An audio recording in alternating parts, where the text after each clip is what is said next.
میرا نام نجمہ ہے اور میں 21 سال کی ہوں۔ محلے میں میرے جیسی پیاری لڑکی نہیں تھی۔ میں بھی اس بات پر بہت فخر محسوس کرتی تھی۔ میرے محلے میں ایک لڑکا رہتا تھا جس کا نام احمد تھا۔ مجھے احمد سے شروع میں پیار ہونے لگا، لیکن احمد میری طرف نہیں دیکھتا تھا، اس لیے میں نے بھی اسے ایسا کچھ بھی ظاہر نہیں کروایا۔ وقت گزرتا گیا، دن گزرتے گئے اور میں تقریباً 21 سال کی ہو گئی، یہاں تک کہ میری پڑھائی بھی مکمل ہو گئی۔ احمد مجھ سے 2 سال بڑا تھا، اس لیے وہ کہیں جاب کر رہا تھا۔ میں نے بھی احمد کی طرح جاب شروع کر دی۔ 2 مہینے جاب کرنے کے بعد مجھے پتہ چلا کہ احمد میرے ہی پاس ایک کمپنی میں کام کر رہا ہے۔ میں نے اس کمپنی میں انٹرویو دیا، وہاں پر میری سلیکشن ہو گئی اور میں وہاں احمد کے ساتھ ہی کام کرنے لگی، لیکن احمد اس بات سے بے خبر تھا کہ میں وہاں پر کام کر رہی ہوں۔ وقت گزرتا گیا، یہاں تک کہ 4 مہینے گزر گئے اور احمد کو ابھی تک اندازہ نہیں ہوا۔ احمد اور میں ایک ہی آفس میں کام کرتے تھے۔ ایک روز جب مجھے چھٹی ہوئی تو میں گاڑی کی تلاش میں روڈ پر کھڑی تھی، لیکن رش کی وجہ سے مجھے کوئی بھی گاڑی نہیں مل رہی تھی۔ اتنے میں نے دیکھا کہ احمد بھی اپنی بائک نکال رہا ہے۔ میں نے احمد کی طرف جانا شروع کر دیا۔ میں نے احمد کو بتایا کہ میں تمہارے پاس ہی کام کرتی ہوں۔ احمد یہ سن کر بہت حیران رہ گیا۔ احمد مجھ سے پوچھنے لگا۔ میں نے احمد کو کہا، احمد مجھے کوئی بھی گاڑی نہیں مل رہی، کیا تم مجھے گھر تک ڈراپ کر سکتے ہو؟ پہلے تو احمد ٹالنے لگا، لیکن وہ مان گیا۔ احمد نے مجھ سے پوچھا، کیا تمہیں بائک پر سفر کرنا آتا ہے؟ میں نے ہاں میں سر ہلایا اور میں اس کے پیچھے اسے پکڑ کر بیٹھ گئی۔ راستے میں اچانک احمد نے بریک لگائی تو میرا جسم احمد کے کمر کے ساتھ لگا۔ احمد کو بھی محسوس ہوا کہ میں اس کے قریب ہو رہی ہوں۔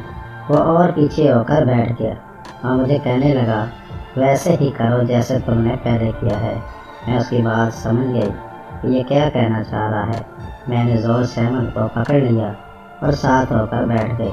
احمد نے بائک بہت ہی آہستہ کر لی تاکہ وقت بہت آہستہ آہستہ گزرے اور وہ اس سے مزے لے سکے۔ میں نے احمد سے پوچھا، احمد کیا تم پہلے بھی ایسے ہی آہستہ آہستہ بائک چلاتے ہو یا آج ہی ایسا کر رہے ہو؟ احمد شرمندہ ہونے لگا اور کہنے لگا کہ نہیں، میں روزانہ ایسے ہی بائک چلاتا ہوں۔ احمد کو اب بہت لطف آ رہا تھا اور وہ مجھے بس کچھ کہنے کی کوشش کر رہا تھا۔ میں احمد کی سب فلم سمجھ رہی تھی۔ میں نے احمد سے کہا، میں لیٹ ہو رہی ہوں، مجھے جلدی گھر چھوڑ دو، لیکن احمد ہوٹل پر رک گیا۔ میں سمجھ گئی کہ شاید احمد میرے ساتھ وہ سب کچھ کرے گا جو ایک آدمی کرتا ہے۔ میں نے احمد کو ہوٹل میں جانے سے منع کر دیا۔ احمد نے مجھے کہا، میں ایسا کچھ نہیں کروں گا اور تو میرے ساتھ اوپر چل، اور میں بھی اس کے ساتھ اوپر ہوٹل میں چلی گئی۔ احمد نے جاتے ہی دروازہ زور سے بند کر دیا اور مجھے سمجھ آ گئی کہ احمد کے دل میں کچھ اور ہے۔ احمد نے مجھے بازو سے پکڑا اور مجھے اپنے ساتھ بٹھا لیا۔